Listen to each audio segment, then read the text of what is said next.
Ngayong araw ang arraignment ng mga akusado sa pagpatay kay Marvin Reglos, ang law student na nabiktima umano ng hazing. Mula Taytay, Rizal, may news to go si Ian Cruz live. Ian?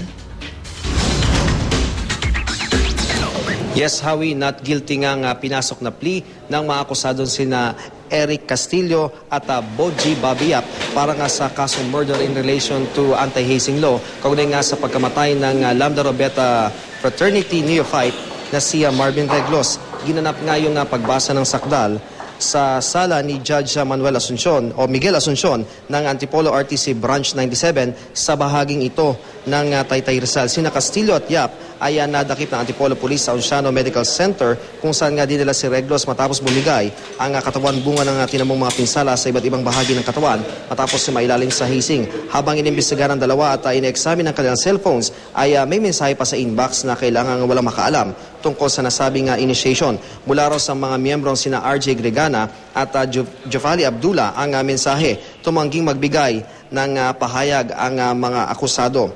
Galit naman ang naramdaman ng mga magulang at kapatid ni Marvin nang makaharap nila ang mga suspect. Naritong pahayag ng kapatid ni Marvin na si Lorvie.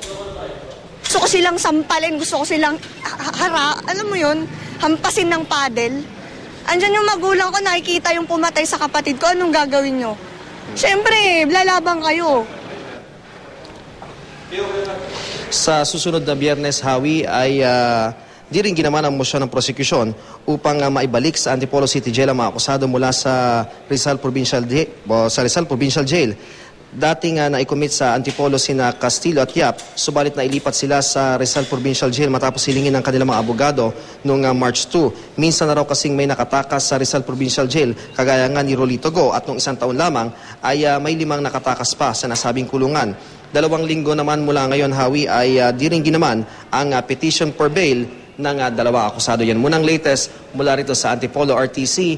Balik sa iyo, Howie. Maraming salamat, Ian Cruz.